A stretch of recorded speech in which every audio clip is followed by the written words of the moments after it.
Kamusta FDJ? Yeah, I'm good. To, kape-kape lang. Yeah.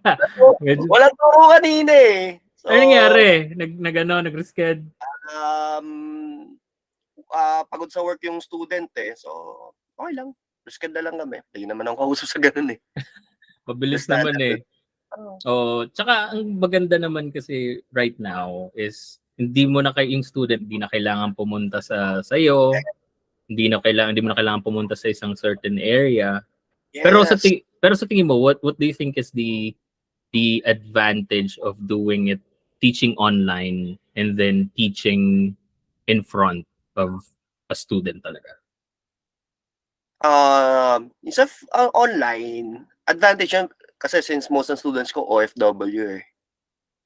Okay. Merong taga Malta, merong taga Barcelona, meron din, if I recall correctly, Canada rin.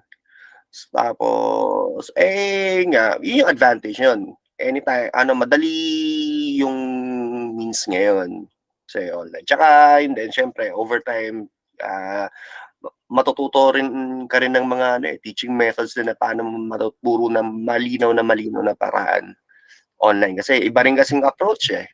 Mm. Nag-start ako magturo way back in late 2021. Okay, so it's very fresh pa talaga siya. Pero before, nagtuturo ka na rin. Yes. Okay. Sundot-sundot lang nung college. Summer vacation, walang pera eh. Okay, kailangan ko ng pantustos sa mga trip ko nun. Mm. Sa baka alam mo yung school na yun, yung Little Angels ba yun, sa Kabuyaw? Parang narinig ko na. Yun, nagturo ako nun back in 2007 and 2006. Ang tagal na rin talaga. Summer yun. If I recall correctly, yung first summer ko doon, 2 students. Tapos yung second was 3. Tapos puro from mga beginner talaga. Okay. So the nitty-gritty part sa mga beginners kasi yung paano yung position ng fingers, paano Yes. Yung second year, syempre, alam mo yun, chikiting, medyo iba yung split yan. Though sanay naman ako sa mga bata, naroon naman ako mag-babysit naman eh. It's a hidden skill na hindi na alam ng mga tao. But marunong ako mag-alaga ng bata. Hindi, kumbaga, as a educator myself din, kasi nagturo din ako before ng bass naman, kasi bassist ako. Ano talaga, kumbaga, innate skill na agad yon as a teacher eh, especially with music. Kumbaga, kailangan may style ka muna na hilahin mo muna sila sa interest nila. Yes. Tapos, tsaka mo bigyan ng medyo seryoso, pero hindi masyado. Tapos, balik ulit sa playtime, medyo playtime ng konti. Yes. Which ako talaga, I enjoy teaching yung mga beginners kasi nandun yung yung interest nila eh. Pero for you, since you mentioned na madalas ng mga tinuturuan mo is some of them are intermediate players na, advanced players. Ano sa tingin mo yung bracket yung mas na-enjoy mo, and ano sa tingin mo yung parang advantage or nagme-miss out pag nagtuturo ka ng intermediate, ng advance, or literally like ano yung take mo on different levels of teaching? For me kasi pag ganun pag usually naman ibang students and self-taught. I mean, most of the students ko self-taught sila. So meron mga things na hindi sila napapansin. Siyempre, and along the way, especially if they're playing for quite a while, ay sabihin natin years na, there are certain bad habits na nag-develop over the years. So, ayun, ginagawa ko talaga, kino-correct ko talaga sila na ito. Initial ko tinatanong, nagkakaroon ka ba strain sa kamay mo? Usually kasi first session ko may assessment, papanoorin ko ng tumugtog. Then while they're playing, mag-write down notes lang ako na kung ano yung mga na-observe ko. If there magkakaroon sila ng problem sa playing nila. Kasi yan, after ng session, after ng assessment, tatanungin ko agad, sumasakit ba kamay mo? Nangangawit ka ba? Okay. Usually ganun. Actually, lahat pala. O hindi ba dahil nape-pressure sila kasi ikaw ang teacher mo? Ikaw ang teacher nila? Hindi naman. Nag-orient rin naman ako beforehand. Pag itong class natin, chill lang tayo. Isipin mo na lang para tayo nasa coffee shop, nagkikwentuhan lang tayo. Kung nagiinom ka, ako uminom na ako ng orange juice, ikaw nagiinom ka ng alak dyan. Kwentuhan lang tayo. Kasi, syempre, kapag teaching kasi rin, meron talagang boring parts eh. The challenge is how to make it enjoyable for them and make them feel na, uy, ayos ah. Even though, syempre, yung tingin parang exaggerate, but no, nararamdaman talaga nila yung difference from yung sa mga kino-correct. So, pretty much parang, yeah, we're breaking the old habits, pinapalitan namin ng bago. Then, yan, you see from there. And thankfully naman, masaya naman ako na may maraming changes din sa mga students din, particularly sa kamay nila. Kino-consider ko rin kasi lagi when I'm teaching yung longevity of playing. Yeah. Being, having injuries before, both hands. Yeah. Kaya, ayun, dun talaga, I think that was around 7 years ago. Wow. 8 years ago, nagkaroon ako ng injuries dahil nga sa mga bad habits na nag-accumulate sa over the years. So, then, 2017, kinorek ko na siya. Kasi mabot kasi sa point na,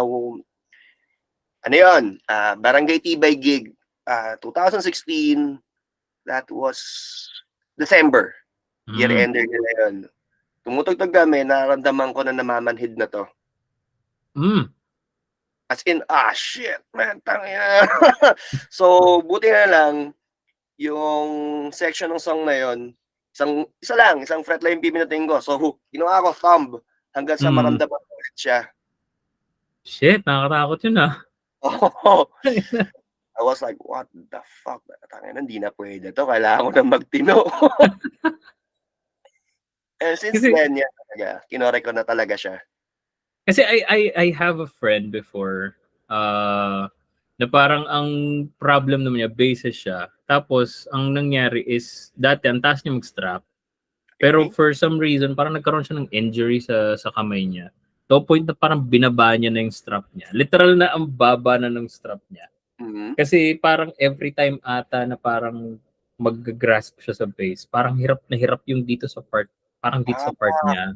Parang carpal tunnel ata yung tawag doon. I forgot the term. Pero parang ganon. Tapos meron na siyang sinusuot na parang, di ko alam kung wristband yun. Parang ganyan or ano. Wrist support? Oh yeah. Parang ganon, wrist support. And kumbaga nung natanong ko rin siya, sabi ko, naging changes mo with, with ganong height level? Kasi ako, I'm a firm believer na minsan kasi talaga the flexibility or yung kumbaga yung sustainability ng paano ka tumugtog depends on the height of the instrument that you're using. Diba may mga times na iba, yung sobrang mababa, mas comfortable sila, mas nakukuha nila yung notes nila. Minsan naman may mga matataas, like Joko na mataas talaga mag-strap. Kumbaga, for bases like me, kumbaga, mas better sa amin yung mataas kasi nakuha namin yung notes. Sabi niya, parang pareho lang din naman. Kumbaga, adjust lang dun sa sa mismong sa base para lang maano mo. Kumbaga, may technique naman doon. Sabi, may technique para makuha mo yung mga notes na kailangan mo. And hindi naman din ganun kumbaga ka-progressive yung mga tugtugan na ginagawa niya. So, kumbaga, medyo chill lang din. But anyhow, teka lang, nakalimutan kong introduce ka.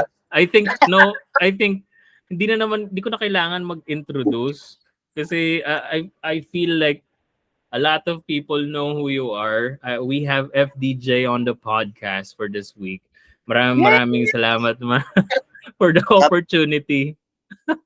Yun nga, offline, nagkakwentuhan tayo. Sabi ko, before, nung nag-start ako ng podcast like a few months ago, sabi ko, I already have a set of people na gusto kong maging part ng mag-guest, kumbaga, makausap, to have a conversation with. And nandun ka sa list na yon. So sabi ko, after like 18 episodes, tsaka lang ako nag-isip na, okay, sige. Okay na siguro to. Or mga 16 or 17 episodes, sabi ko, sige, reach out na ako. Siguro pwede na naman to number of episodes na ko.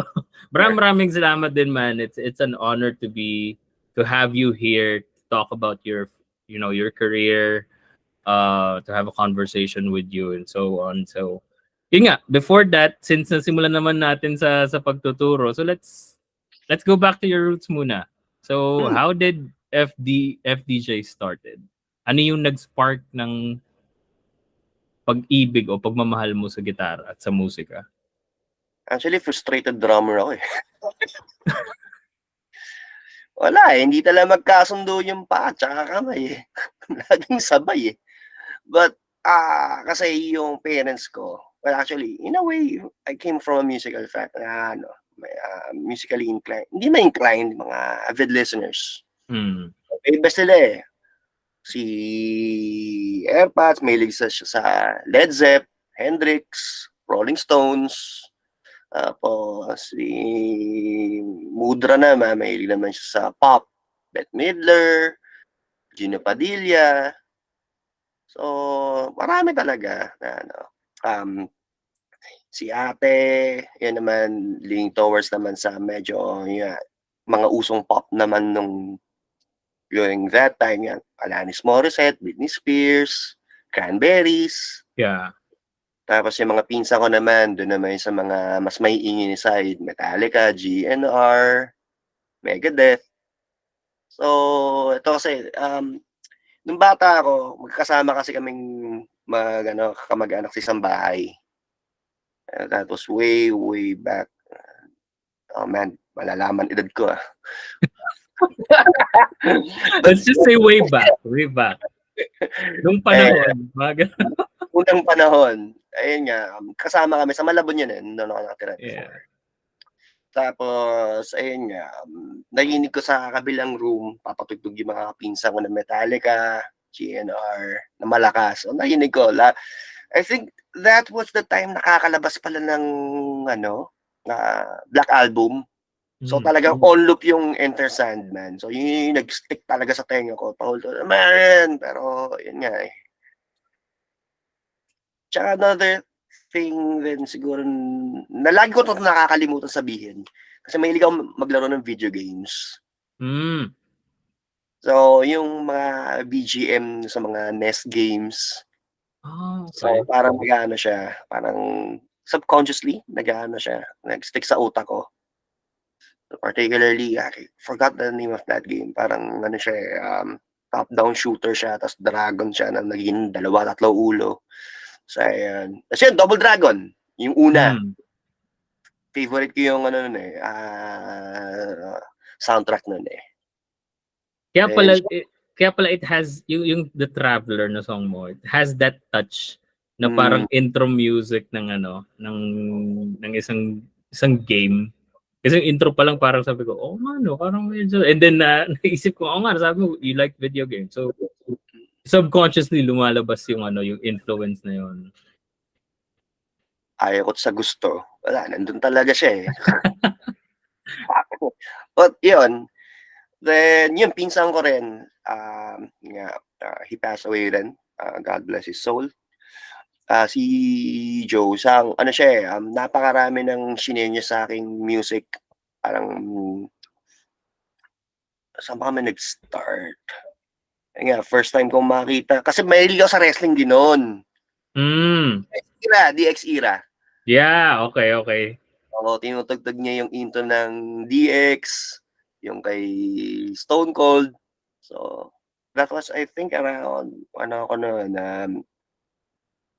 99, mga grade 6 ako noon. Yun yung uso yung panahon na yun eh. So, nakita ko niya yun. I want to do that. Tapos, gano'n. And from there, doon na nag-start. Another pala, nakakalimutan ko rin banggitin lagi. Kasi, na-mention ko rin siya sa One Take. Yung, may isang, track doon sa album ni Gino Padilla, yung Shifting Gears, title ng Rough. May guitar solo yun eh. Hindi ko lang alam kung sino yung guitar player. Kung may nakakalam, please let us know. Yun nga, every time na nagpe-play na yung solo na yun, kukunin ko yung toy gun, air guitar ako. Gawin ko yun. So, can we say na during that time, dun sa track ni Gino Padilla, doon mo napansin na, yeah, I'll do music? Hindi rin eh. Parang it just happened. Parang hindi ko siya inisip na gagawin ko siyang career. In my life na inisip kong magiging, okay, trabaho ko na siya ngayon. So, wow, ayos ah. Parang I just go with the flow. Though, ano siya, naging serious talaga ako nung sa playing. I think that was around mga high school na. So, hindi pa siya yung, hindi pa ako exposed sa mga prog stuff noon, mga guitar virtuosos. Doon nakikita ko sila sa mga, pag bumibili ng mga tab. Yeah. What's that? Where's that? Sa RV's, sa Monumento, sa Grand Central, meron kasing tindahan doon ng mga tab. Tapos nakita ko yung mga nakahilerang VHS tapes, REH. Tapos yan din, tinuruan din ako pala ng isang kabash ng ate ko, si AJ. Though hindi siya yung formal teaching, papaturo lang ng songs, i-play yun. Then may mini-mention siyang guitar players, yan like Eric Johnson, Paul Gilbert. Tapos, yun, pagka-mention niya, wala namang internet, so hindi ko naman siya sinesearch. Pag uwi, nakakalimutan ko na. Kung ano yung tinuro niya, yun ang tutugtugin ko. Kasi, syempre, love song eh. Gusto kong maging cool eh. Yun eh. Yeah, yun yung mga panahon na pag love song, cool ka talaga eh. Di ba? Sa mga salo sa school, tapos pag may mga events, tapos yung pinaka-usong kanta yung tutugtugin mo na love song. Pero yun din pala, isang trivia, tumugtog din ako sa simbahan in a way. Okay. Kasi merong around 2002, before, merong audition kasi sa music ministry sa school. So, try ako. And akala ko, I can play na ganito na yung mga trip ko. But hindi pala. Gusto ko sa church. Pag misa. So, mga ilang tugtog lang naman siya. Hindi naman siya sobrang dami. Konting-konti lang. Like, 2, 3. Okay. Kasi tinatamad ako umattend ng rehearsal kasi after school, gusto kong umuwi agad eh. So, again, during that time, iba pa yung, hindi ganun ka, pa yung dedication ko. Iba yung trip ko talaga nun eh. Parang kung gusto kong tugtugin, yung tutugtugin ko siya nung panahon na yun. Tapos pa ba? Sorry kung medyo fruit salad yung pagkakakwento ko ng history ah. Walang problema man. Ayun yung nag-spark din na kung bakit gusto kong mag-start mag-gitara.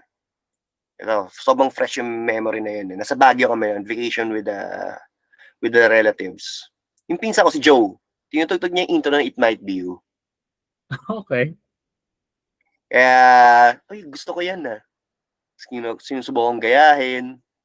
Yan, kaka-graduate ko lang ng grade 6. I was a very small kid nun. So, how ko ganyan pa nun? Late eh. So, yan, sinusubukan ko siyang gayahin. Tapos, from there, I would say, hindi mo siya nag-take off agad. Kasi si Ermats ko rin, tinuturuan rin ako. Si Ermats rin, nagigita-gitara din.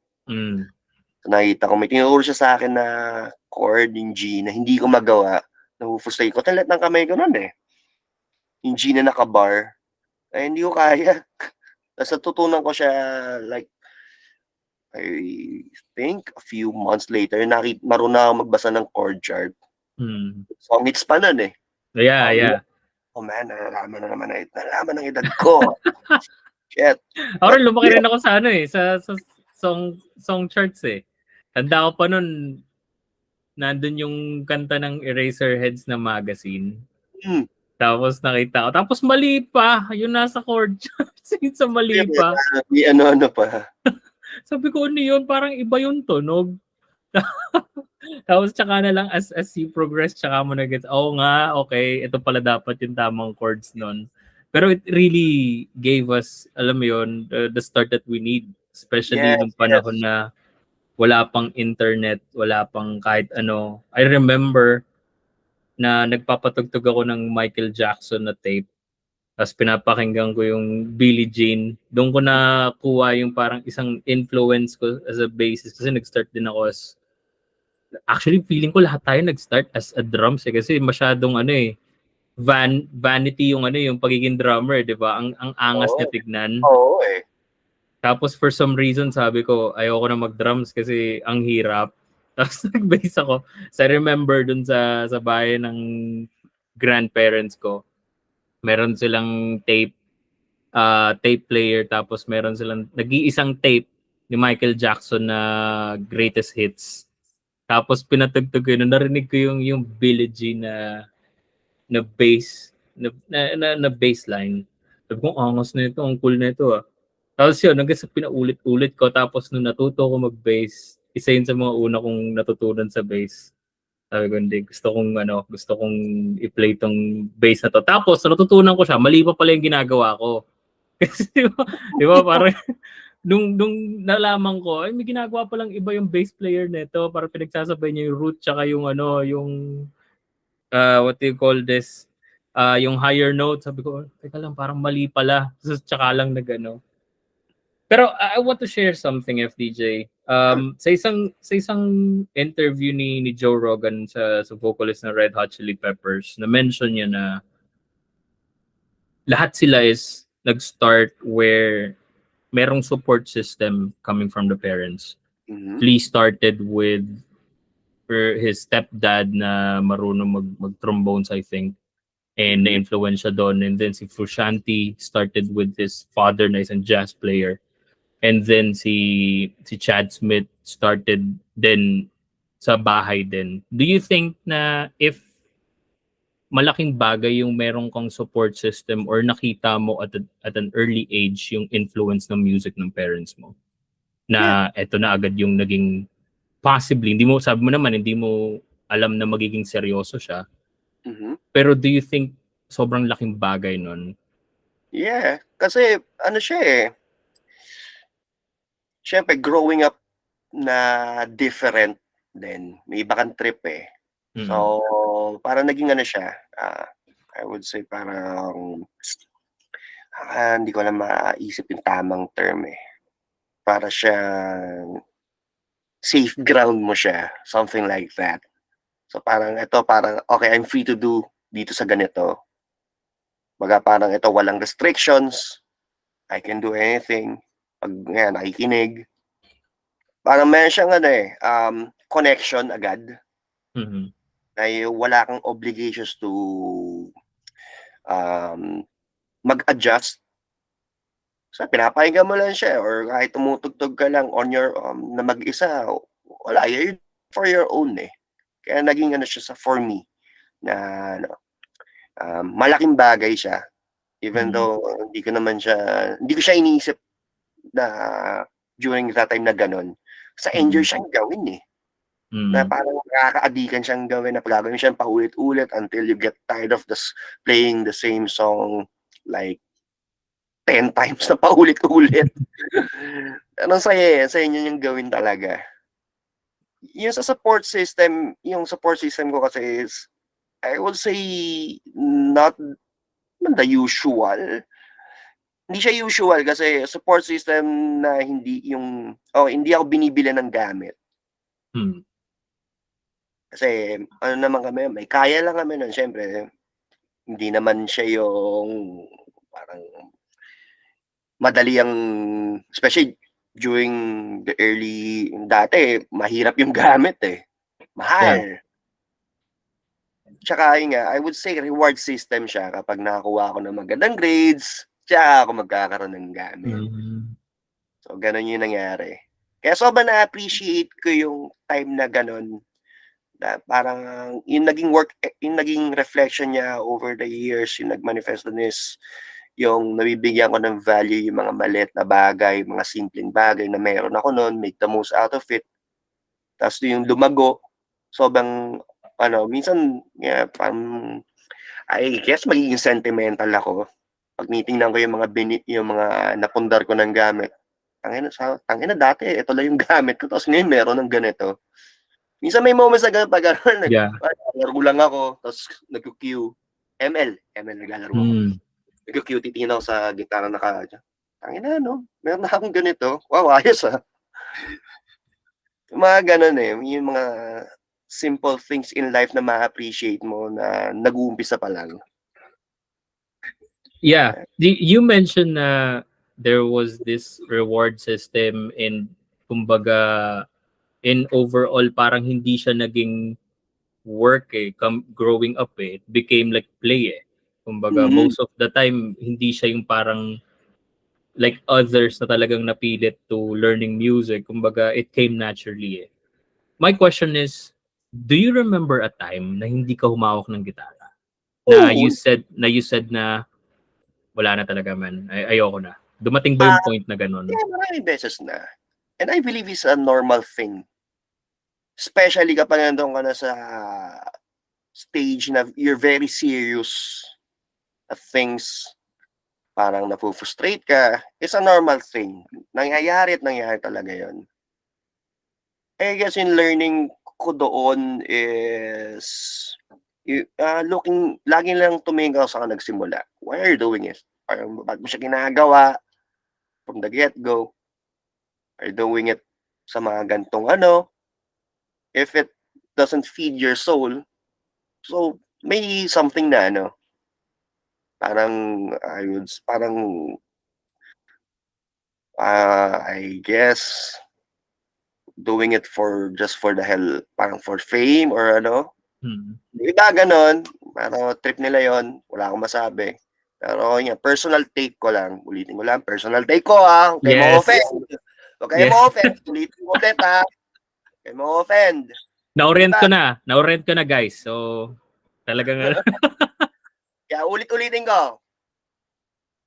Kung gagawin siya for fame, bahala kayo. Take ko, kung gagawin ko siya for fame, hindi siya maging masaya for me I was the type na, kasi na-mention mo earlier yung mga uso nun. Never akong tumugtong ng uso masyado nun. Kung ano yung trip ko, yun yung gagawin ko. I don't give a shit. Kung di mo trip, bahala ka. Yan na talaga yung ugali ko back then. Though I had no regrets. Kasi it made me to the musician that I am today. Yung mga sacrifices na wala ka sa uso, yung nag-spend time ka to work on your craft, okay lang sige, wala ka sa mga parang pag minsan events, you don't get to play that much, okay lang. Frustrating, pero okay lang, at least yun nga, nakita ko na yung bunga ngayon, masaya naman ako. Kumbaga, kasi pag nandun ka sa parang at that point na yun lang yung nakikita mo, parang nawawala yung ini-enjoy mo lang yung moment. Though I'm thankful na may mga circle of friends ako na nakaka-appreciate ng craft. So, hindi naman siya yung sinasabing they had to motivate me, parang ganun. Yung meron kang kaututang dila lang sa mga ganung bagay. Particularly sa mga ganong playing, ganong style of music, masaya pa rin. And along the way, I got to meet friends, mga iniidolo ko rin. And yeah, I became good friends with them hanggang ngayon. Kaya thankful naman ako na kaya yun nga, wala akong pagsisisi na hindi ako nakiuso dati. Okay lang. Kumbaga, it's good nga kasi kumbaga kasi as a musician, especially on the come up, kumbaga the idea is that you need to be the same with others You have to play what's current, alam mo yun, kung ano yung mga pwede magbigay sa'yo ng at least onting reach or onting engagement, especially in the social media days. Pero kumbaga, there's a thin line between just working on my own shit and just playing what I want, kumbaga. At least by that time or by doing that thing, you already know who you are. Kumbaga yung character mo as a player. Now, let's talk about yung daily routine mo.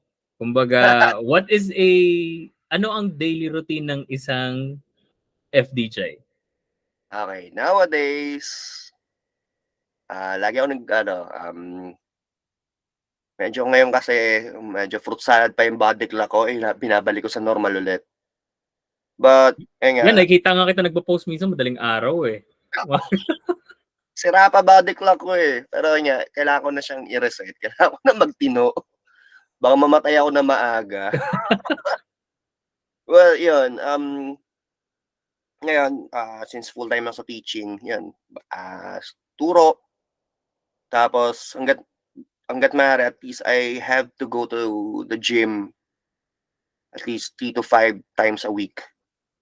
Kasi itong work kong to is sedentary, so pwedeng back problems. Kasi prior to that, bago pa ako mag-gym, may back problems na ako, posture problems, technically health problems back then. Hindi pong gaganto ka lang, pinupulikat na dito yung tagiliran mo.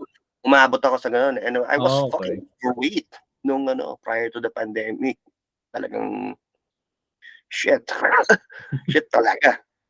But yeah, ever since I started training 2 years ago, start lang siya, home workout, natigil, tapos nag-home workout ulit ako like a few months. Then, yun, doon po bumalik na ako rito sa Laguna. Naghanap ako ng mapagte-trainingan na gym. So, naghanap talaga ako ng routine na mag-work for me. Kasi weights doesn't work that much sa akin. I mean, okay siya, sa kabuuan talaga. Pero, nagiging boring siya for me. Ulitin ko, for me for me. Baka may ma-offend. So, mas nag-enjoy ako sa mas maraming galaw. So, mas nag-enjoy ako sa ganun. So, I've been doing Muay Thai for 2 years. Kaya, yes. Enjoy siya sa akin eh. Saka na-apply ko rin kasi yung, when it comes sa music, yung detail, very OC ako sa mga bagay-bagay. Like, when I take videos, okay, pag-uwi, habang kumakain, sinoslow mo ko pa yan. Okay, tangina, dito ako nagkamali sa footwork. Okay, ulit-ulit. Ganun ako ka-post. Okay. Tas so talaga re-review mo talaga yung mga clips mo?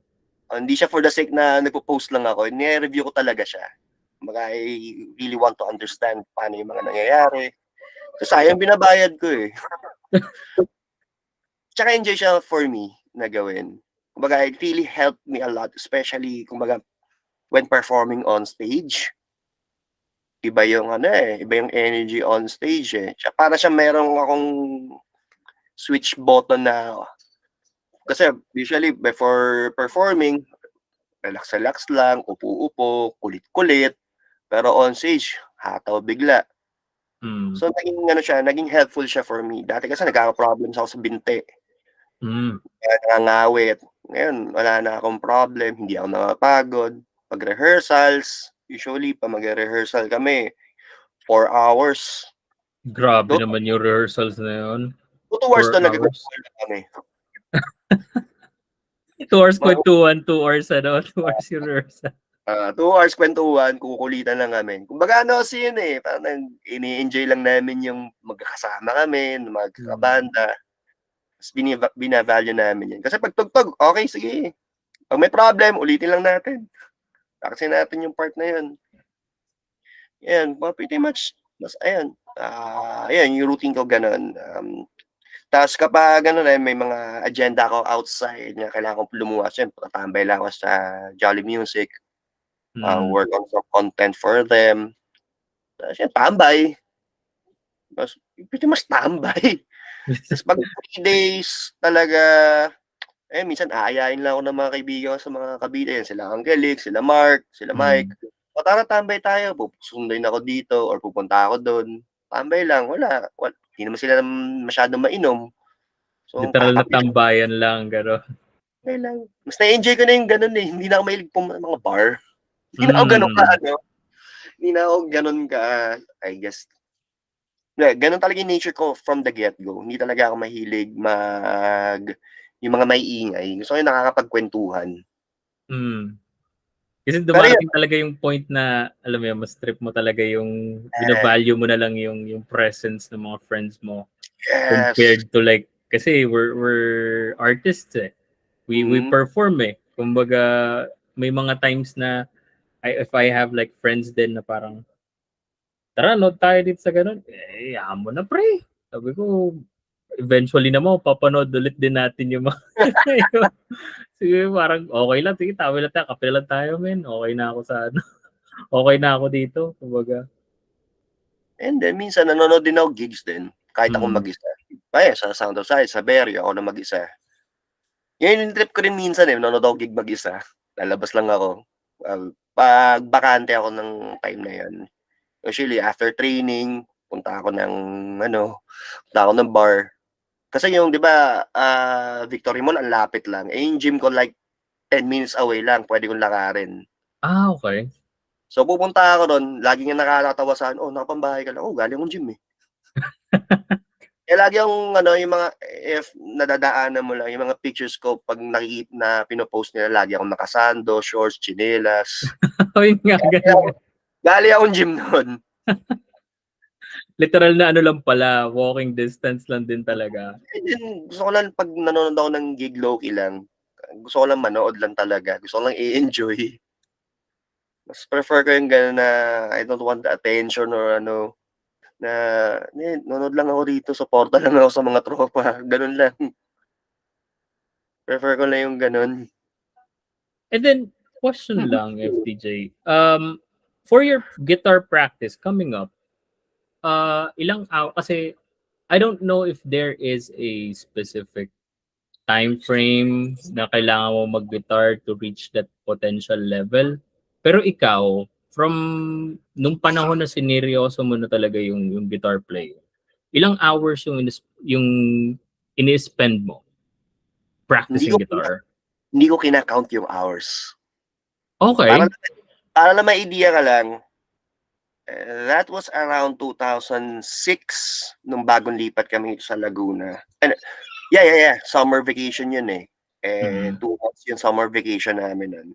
So, ang routine ko nun, gising ako na maaga, maliligo ako, mag-aalmusal with the parents, may gitara ako.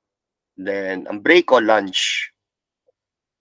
Tapos, mag-gitara ako after nun. Minsan nakakatulog, siesta time, kasi minsan patay na oras eh. So, boring eh. Tapos, kung mag-gitara, after matulog or mag-gitara, merienda. Tapos ng merienda, gitara ulit. Okay. Then, dinner, tapos after nun, gitara ulit. Tapos inaabot na ako ng, like 2 in the morning, hanggang sa makatulugan ko na. Umaabot sa point na hawak ko pa yung gitara. Sobrang Tapos minsan kapag aware ako na pagod na ako, pag ng gitara, mag-play na ako ng VCD pa noon. Tapos na naman ko. So, yung mga instructional na lang, kopya lang, i-play ko lang siya. Pero hindi ko siya pinapanood na siniseryoso ko talagang tutok na tutok ako. Nabobore ako sa ganun eh. Pinapanood ko siya tumugtog hanggang sa makatulugan ko na. Okay. Then, that went on for 2 months. Ganon, yung routine ko back then. So, I would say very crucial yon na sa face ko sa guitar player. Pero hindi siya yung sobrang solid practice na naka-metro na got bored. Bored ako sa ganon. Gusto ko jam lang, jam with songs, jam with backing tracks, noodling. Kasi pag-organize na practice for me, hindi nag-work eh. Okay. Hindi talaga enjoyable sa akin. Parang tututukan ko yung metro na clack. Masisirahan ako ng bite nun. Baka pagkatapos na nakipag-usap na ako sa kulisap. Hindi ko kaya yun. Though na-develop doon yung I would say stamina for playing. I can play for long hours. Kasi umabot sa point na when I started to learn recording songs on my own, talagang literally the whole fucking day na hanggang sa wala na akong magawa na hindi ko pa rin natatapos yung song. And shit, okay, try to work on this the next day. So wala na. Ganun na. Pabayaan mo na lang siya. Nangyayari sa akin yun. Ganun eh. But still, okay lang. Ganun eh. Hanggang sa yun nakakabuo na ako ng mga songs. Natuto na ako mag-program ng drums. Kasi nag-start din ako matuto mag-notate sa Guitar Pro. So, yung mga ginagawa ko sa guitar, nino-take ko sa Guitar Pro. Even though it's crude, at least nakagawa na ako. Drum programming, basic na basic lang. Pati bass, wala akong bass nun eh. Tapos, yeah, I would say very crucial din na kasi part rin siya ng ano rin eh, ng oras din. Technically, kino-consider ko rin yung recording as ano rin eh, parang nagiging practice din siya for me. Kasi paulit-ulit ko nire-retake yung mga parts eh. So parang technically, parang ang dating sa akin, pa-practice din ako eh. Kasi ma-refine ko siya eh. So, ayun, ang recording methods pa nun, hindi pa ako marunong mag-edit eh. So kailangan ko siyang i-retake. Malinis talaga. Malinis talaga. So ano pa yun, rekta sa sound card. Buti nga, hindi naluto sound card ko nun. Mga distortion pedals, rekta. Those were the fucking days. Buti na lang ito, no? Kumbaga, there's, from what I understand, kumbaga, organized practice for you is not really the way to go. Kumbaga, again, we're not saying hindi pangit ang organized practice. All I'm saying is that it depends on the person. Yes. So from you see the reward system and the play system in playing it and in practicing it. Kasi I talk to a lot of musicians, sabi nila na nag-spend sila ng around 2 to 3 hours. Like for me, I got used to practicing nung nagsa-start pa ako sa bass noon. It was way back. Way back. Probably 3 hours to 4 hours a day. Nung talaga nagsa-start ako. And totoo nga naman, ngayon ko lang din na-realize na parang, nakaka-boring nga naman yun kasi I was used to using a metronome. Yung metronome na talagang triangle pa. Oh yeah, kasi na-enroll ako before sa sa applied music tsaka sa talagang sa music school. Iniiwan ako ng professor ko sa isang room na sobrang acoustic yung tunog, tapos ganun lang. Umiikot yan. Tapos nakakabingi talaga siya. Tapos ang inaaral ko pa noon is yung double bass, yung pinakamalaking parang violin style. Baho de Arco. Baho de Arco in Douglas, Tagalog. Literal na po ulit-ulit lang yun. Tapos practice ako ng quarter notes, half note, tapos isang note lang. Alam mo, parang shit. Parang, tapos yung naririnig mo pa yung echo nung metronome. Tapos naiwan ako doon ng mga around 2 hours, 3 hours. Tapos papahinga lang ako. Hindi ko pa alam paano patayin yung metronome kasi parang may pipindutin pa doon eh. Kumbaga sa school yun eh. Hindi ko alam paano patayin yun. So nakakabingi talaga siya. Nakakabingi talaga siya. Tapos nung yun nga kinukwento mo, sabi ko, bakit pala hindi ko na-consider yung ganong style? Kasi I feel like feeling ko mag-work siya sa akin kasi it's just the fun eh. Kumbaga, you're happy and you're having fun eh. You're not really looking at it. I remember sa isang interview ni Victor Wooten, sinabi niya na he's trying to learn harmonics sa bass. And hindi siya nag-practice na by note, hanapin yung harmonics. Hindi, ginawa niya is pinakinggan niya yung isang kanta ni Jaco Pastorius na Donnelly, the Furo Harmonics. Tapos literal na tinry niyang hanapin doon.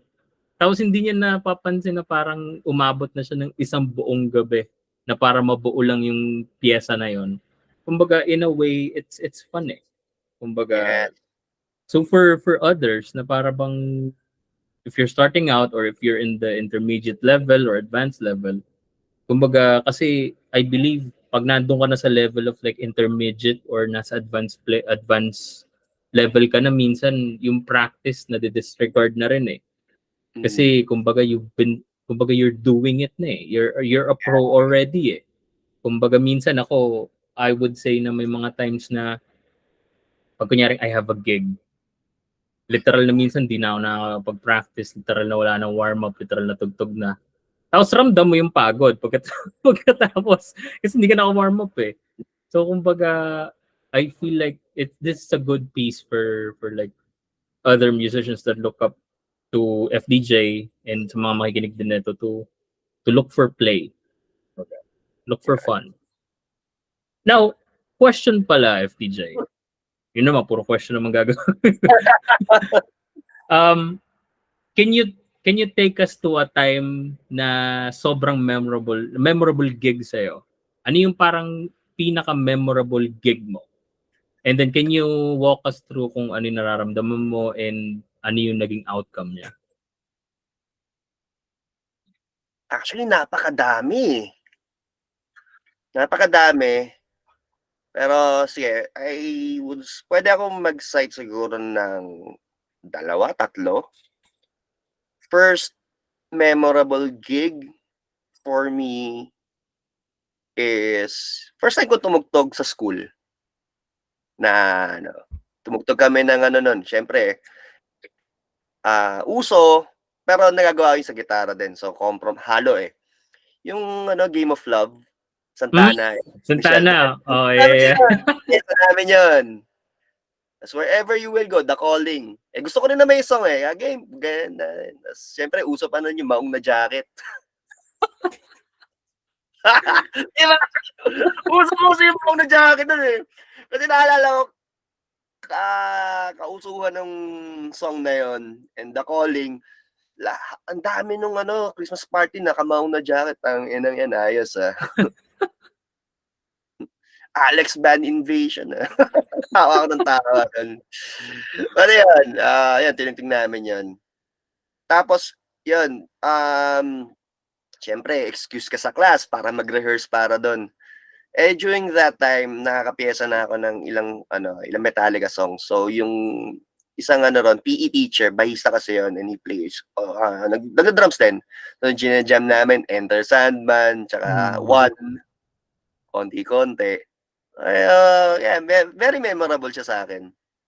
Masaya yan. Second was, that was around 2003. Tapos fast forward to 2019.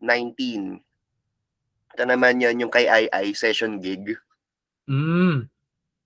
Ano yun, nakakatawa yun kasi I remember na Friday ng tanghali nag-message siya yung taga-tribal. Sabi, pwede raw ba ako ng ganito? Monday yung concert. Tugtog daw ako. Sige. Tapos yan, hihingi ako ng details. Sige, pwedeng nagpalusot pa ako nun. Sabi ko, may ginagawa lang work, pero pwedeng pasend na lang ng track kung ano yung tutugin. So, nag-send ng Queen medley. Nagpalusot muna ako na nasa work ako, pero ginagawa ko, inaaral ko na. At least maka-halfway lang ako na sa medley bago ako mag-confirm. Kasi short notice eh. Medyo ma-pride ako kapag ganito. Kailangan kuha ko to. So, ayun. Ginawa ko na siya. Then, the following day, Saturday, nag-send ulit ng revision. Pero nasa kami nun, FET. So, galing QC, papuntang Makati, sinasoundtrip ko lang yung medley ng paulit-ulit para sa maging part ng sistema ko. So, nung pag-uwi, after syempre, puyat. So, inaaral ko ulit. And Sunday, may rehearsal kami ng banda ko sa Makati rin. So, biyahe, sinasoundtrip ko rin. Nag-send ulit ng revision nung kinagabihan nung Sunday. So, shit, puyat na naman ako talaga ako nito. Tapos yung rehearsal, the day ng concert. Okay. Sa ano pa yun malaki siya Araneta Shit. As ang call time, I think, if I recall correctly, 10 in the morning. Nakatulog na ako noon mga around 4. Tapos doon ko nalaman na wala pala kaming wala palang banda. Okay. Backing track yung sinasabayan ko. Tapos sinasabayan ko yung kasama ko on stage mga dancer. Sinoko nga ako ng tropa ko Sabi, ba't di ka sumayaw? Hindi ako pwedeng sumayaw baka sumabit ako kahit gusto ko yun pa, sobrang tuwang-tuwa pa ako nun kasi may wireless ako nun. So, feeling ko gusto ko sana pupunta ako dun sa gitna Wala. Sabi sa akin ng director, diyan ka lang. Para yung spotlight hindi ka susundan.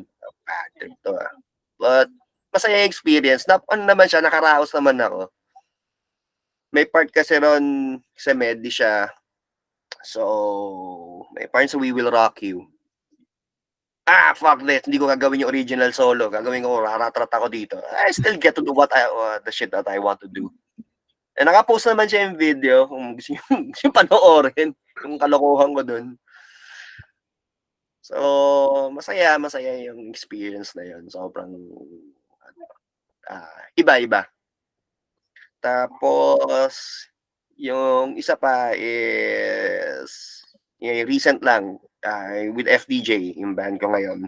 Yung nagnaga kami around July. Yeah, I saw that. Yung nagnaga kayo.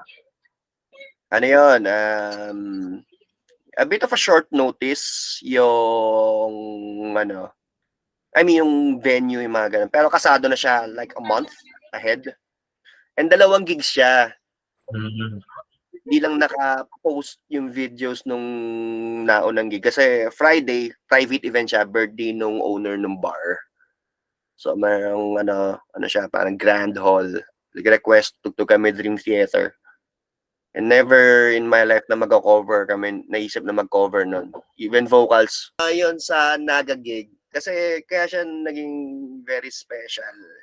Kasi yung pakiramdam na, alam mo yun, yung lahat ng hard work mo over the years.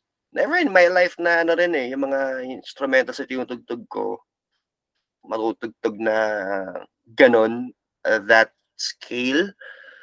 So, it brings you back na ang tangina ang kulit itong bandan to, parang I sort of nag-umpisang trip lang.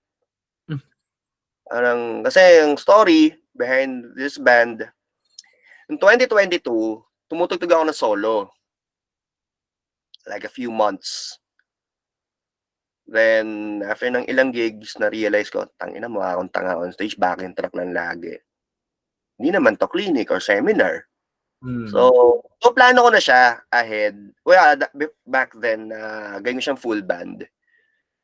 Na nakalimutan ko lang siyang bigyan ng oras dahil, ayun nga, pandemic eh. Oh yeah. So, nung na-realize, game na nga to. Sakto, yung bassist, si Kid, kinausap ko na before. Tinanong ko na, game ka pa rin ba? Game naman siya. Tapos may nakilala akong drummer during the pandemic. Friend siya ng mga former bandmates ko sa Switchblade. May nakilala. Tapos, around 2021, inaaya-aya niya na ako ng mga online collab. Wala pa ako sa ulirat sa pagigitara nun. So, yun, binalikan ko nung around June 2022. Tapos, ayun, tinanong ko, uy, kinamusta ko muna. Uy, kamusta? Hindi istorbo lang. The usual kong linya yun eh. Game ka ba? Kasi gusto kong mag-full band na. Tapos, trip mo ba? Ito yung pensiyan ko yung songs. Natripan. Doon na, nag-umpisa. Gawa GC. Tapos, syempre, inaano ko yung sistema, paano mangyari sa banda. Originally, ang plan was a 3-piece band, tapos backing track yung additional guitars. Pag tinitingnan ko sa audience perspective, tangina, pangit. Baduy. So, doon na, nag-search na kami ng isa pang gitarista. Sinuggest ni Danica, yun nga, si Prince. Kasi nga, oo nga no. Alam ko na kasi si Prince, nakilala ko siya back in 2018 or 19. Nung nag-record kami ng pre-production material sa studio ng kaibigan niya. Tapos nandun sila with his family, nakatambay. So I remember na after na mag-record ng pre-production material noon, nilapitan ko ng nanay niya. Kung si Prince muna, picture muna. Kasi fan siya ng Dark Crayola noon eh. So, shit, may natripan pala yung kalokohan namin. Tapos, ayun, nilapitan ng mom niya, baka pwede naman kayo mag-jam. Sige naman po, game. Ganyan. Tapos, ayun, syempre, naging ka-Facebook. So, nakikita ko siya nag-grow over the years. Then, tapos naalagaan din eh, yung environment niya. So, ayun, minessage ko ng 2022, uy, trip mo ba? Kailangan siya sa pang-gitarista eh. Yeah, for rhythm guitars and syempre, lead guitars din. Tapos, ito yung mga songs. Kung trip mo, yun, game siya.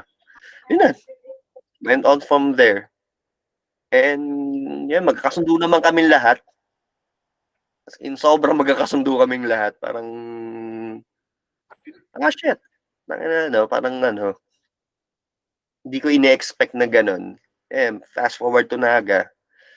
Lang, kasi bus kami, pag-uwian na, yan na, sa GC namin na, very heartfelt yung messages nila. Ayaw nila sabihin in person kasi baka mag-shed ng tears din. So, ayun, parang, shit, tangina. Medyo naiyak nga ako nung binabasa ko yung messages kahit sobrang antok na ako. Kaya, alam mo yung, it's more than a band for me. Sabihin na siya, for me, family na siya eh. Ganun yung pakiramdam eh. Ganun ko sila tinitreat. Kaya magkausap kami, yakla, kamusta ka? Ganun kami. Parang, I would say, dream band siya. It's not the music eh. It's not only the music. Yung kasama ko, everything na makes it worth it na yung luluwas ka. Hindi sa nanunumbat ako Don't take this wrong. Sinusumbat ang mga kabanda ko. Pero yung worth it na yung luluwas ako kahit nandun yung fact na magastos eh. Pero yun, okay lang eh. Ang saya nilang kasama eh. Laging happy pills silang kasama eh. Ganun eh. Ang saya. Kumbaga nawawala yung hassle ng mga kumbaga external factors. Pag magkakasama na kayo dun sa, alam mo yun sa ground na nag-agree kayo lahat. And the good thing about that is hindi siya nag-start as, kumbaga nag-start siya as, kumbaga ito project natin. Tapos it became like alam mo yun, a family or a unit na that works together. Kasi there's a lot of like factors into having a band na minsan, especially with recently, ito si Dave Navarro with Jane's Addiction, di ba? Nagkakaroon sila ng issue.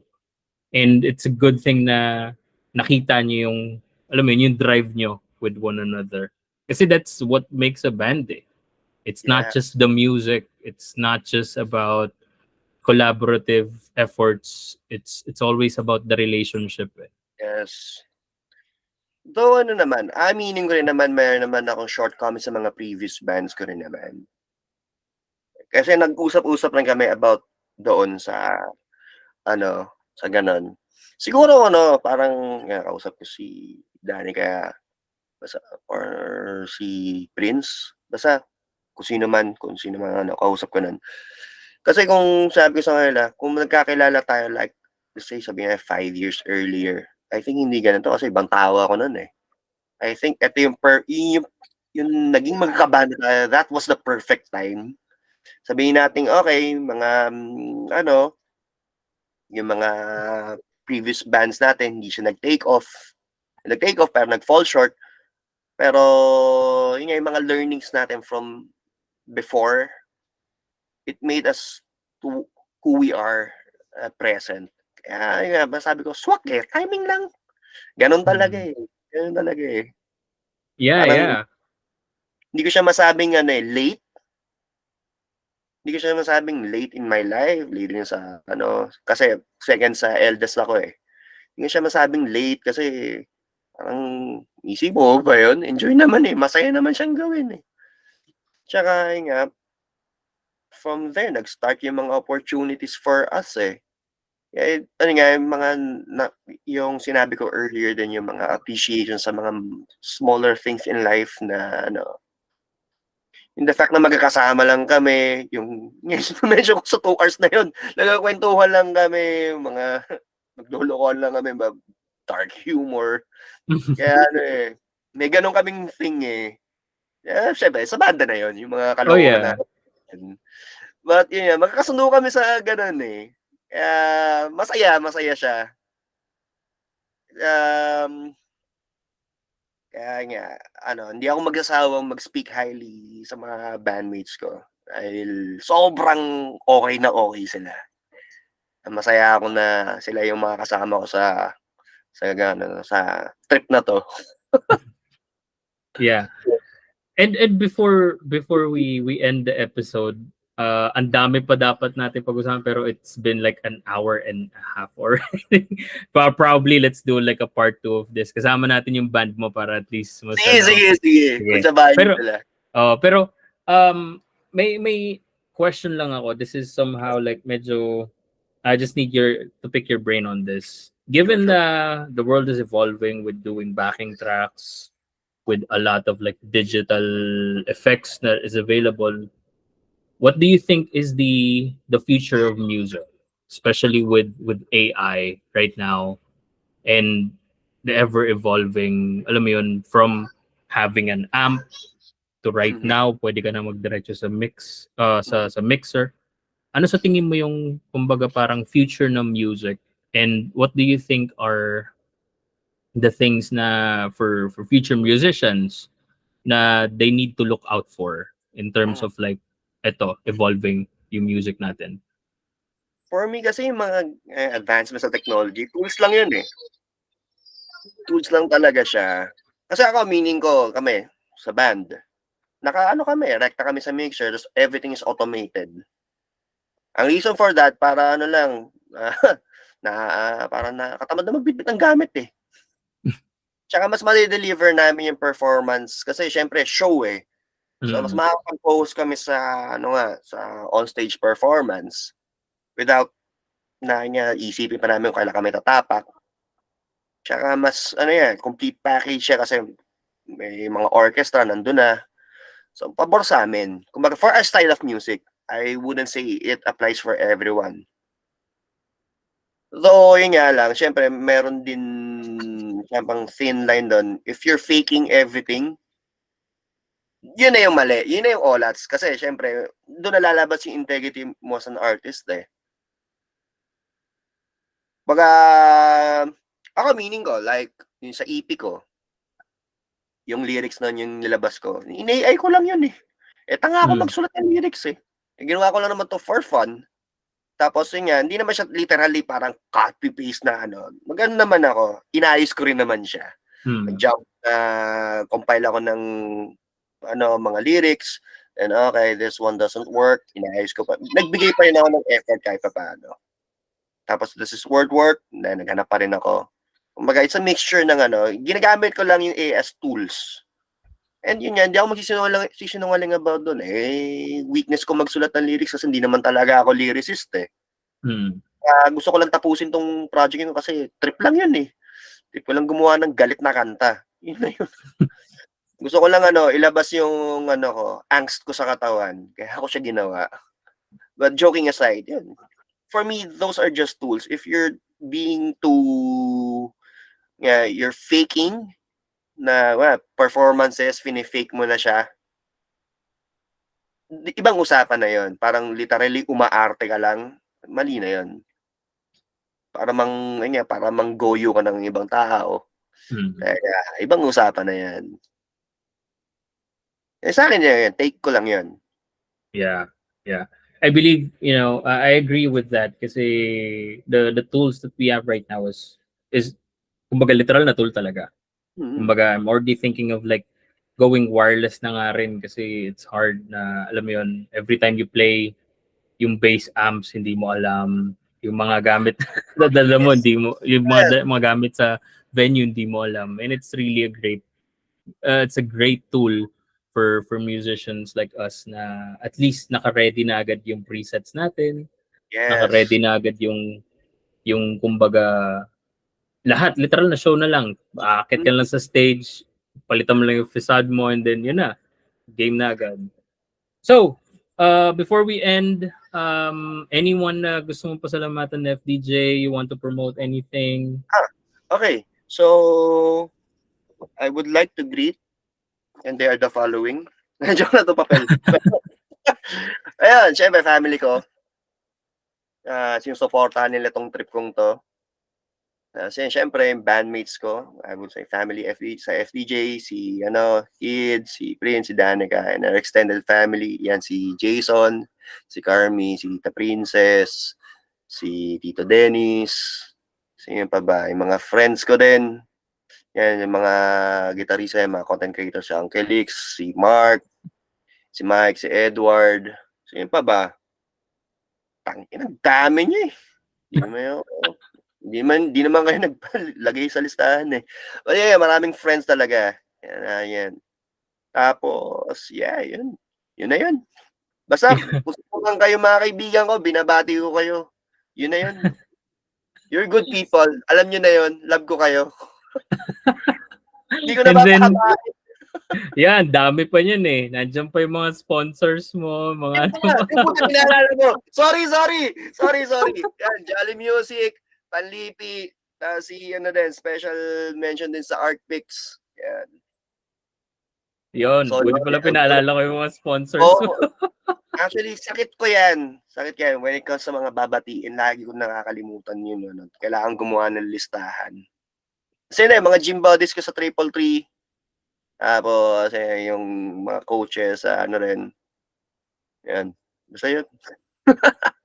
Ako naman, maraming salamat again sa sponsor ko, The Bakery, sa t-shirt. Maraming salamat. And then, The Bakery Bop, gusto nyo rin bigyan sa FDJ. Malaking, paabutan natin sa FDJ ng t-shirt pag nakita tayo. Tapos, sa Berio family ko, maraming salamat, Berio, for the opportunity. Sa mga listeners sa Team Spotify, Jesus Christ, maraming salamat guys for listening. I know that marami na tayo na pagdaan at marami pa tayong pagdadaan dahil sa mga comments ko sa buhay. Pero maraming salamat for sticking and for listening and for at least getting something, nakakatuwa dito sa podcast na to is I talk to people na hindi ko nakakausap on a daily level, or literal na hindi ko kilala, that is saying na parang may mga nakuha sila sa podcast, may mga thoughts sila na, alam mo yun, instead of giving them answers, binigyan ko pa sila ng mga bagay na pag-iisip pa nila. Na parang sa kanila parang parang tama nga naman to, no? Kumbaga parang at least the idea kasi of the podcast is to make you think and to make you see a different perspective when it comes to things. So maraming salamat Team Spotify. Sa YouTube, hopefully maka-gain tayo doon. Ang hirap kasi to be honest, hirap na hirap talaga ako. Hindi ko alam ano gagawin ko sa YouTube. Nagpo-post lang ako doon. So hopefully ma-up din natin yan. Pero again, sa mga listeners, maraming salamat. Sa community ko, sa friends and family, Usapang Musiko with Ervin Basana, maraming salamat guys for supporting. And of course, FDJ, maraming salamat sa opportunity. Sobrang laking bagay nito. So that is actually it. Maraming salamat, and hopefully we can get a part 2. Ang dami ko pang na-miss out na gusto kong pag-usapan. Gusto kong tanungin. Hopefully makasama natin yung banda, and of course face-to-face na tayo para at least, kumbaga, hopefully may mga nakakausap ako na i-deal ko na mag-produce to do face-to-face na kumbaga parang studio na talaga. So hopefully mag-push siya. And again, maraming salamat ulit. Hindi ko talaga magsasawang pasalamat FDJ. Maraming salamat sa opportunity. Thank you din. And that, maraming salamat. That is it for me. Again, thank you guys for listening. And this is Ervin, and ingat kayo. Thank you so much.